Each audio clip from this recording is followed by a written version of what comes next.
সকালবেলা আমাদের বাসায় কিছু রান্নাবাড়া হোক বা না হোক ডিম ভাজিটা কিন্তু প্রতিদিনই থাকে। এই তো সেই সাথেই আজকে অন্যান্য আর কি রান্না করেছি সেই সব কিছু নিয়ে থাকছে আজকের ভিডিও। সো হ্যালো এভরিওয়ান, আসসালামু আলাইকুম। কেমন আছেন সবাই? আজকে অনেক সকাল থেকে ভিডিওটা শুরু করেছি। অনেক সকালবেলা ঘুম থেকে উঠেছি, বাইরে একদম অন্ধকার ছিল। এইদিকে এই তো ডিম ভাজি করে নিলাম আর সাথে হচ্ছে আজকে ভর্তা ভাত ছিল। তারপর এই তো বিছনাগুলো রেডি করে রেখে ঘর-টর মুছে একদম পরিষ্কার করে তারপর আবারও রান্নাঘরে চলে এসেছি।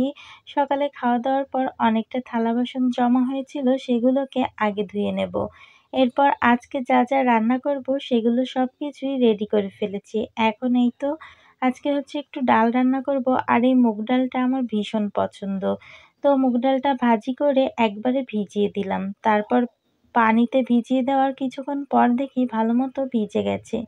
তারপর এই তো সেদ্ধ করতে বসিয়ে দিয়েছি। এখন এই তো ২ টা কালি দেখতে পাচ্ছেন, এই কালি ২ টা হচ্ছে আমার ছাদ বাগানের।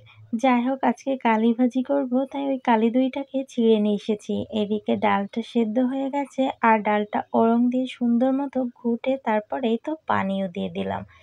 এখন লবণ আর হলুদ দিয়ে দিচ্ছি, তারপর জাল করতে বসিয়ে দেব। অনেকটা সময় ধরে জাল হবে আর ততক্ষণে আমি হাতের সব কোটাকাটা সেরে নিয়েছি। আর আজকে হচ্ছে একটু মাংস রান্না করব। তো এই তো মুরগির মাংসটা লবণ, হলুদ আর মরিচের গুঁড়া মাখিয়ে ভাজি করতে বসিয়ে দিয়েছি। এখন অনেকটা সময় ধরে লাল করে ভাজি করে নেব। এদিকে হচ্ছে ডালটা বাগার দিয়ে দেব আর ডাল বাগার দেওয়ার জন্য পেঁয়াজ, রসুন আর একটু জিরা দিয়েছিলাম। তারপর কিছুক্ষণ নাড়াচাড়া করে ডালটাও দিয়ে দিলাম। এখন ডালটা ফুটে একদম যখন কমে যাবে তখনই কিন্তু আমার ডালটা রেডি হয়ে যাবে। এদিকে মাংসটা ভাজি করা শেষ আর ডালটাও হয়ে গেছে। পাশের চুলায় রেখে এখন কালি ভাজিটাও বসিয়ে দেব। সবকিছু রেডি করেই দেখি যে ক্যামেরাটাই ওপেন করতে ভুলে গেছি। এখন লবণ আর হলুদ দিয়ে কালিটাকে সুন্দর করে ভাজি করে নিয়েছি। আর কালিটা ভীষণ মিষ্টি, আমার তো অনেক পছন্দ। আর এখন ডালটাকে ঢেলে রেখে তারপর পাশের চুলাতে কালি ভাজিটা দিয়ে তারপর এই তো মশলাটা কষাতে দিয়ে দিলাম। আর এখন হচ্ছে মুরগি মাংসটা এই হাতে রান্না করে ফেলবো। আর ভাজি করা মাংস যেহেতু রান্না করতে খুব একটা টাইম নেবে না। এই তো মশলাটা ভালো করে কষিয়ে তার ভেতর আলু দিয়ে দিলাম। দিয়ে এই তো এরপর হচ্ছে মুরগির মাংসটাও দিয়ে দিয়েছি।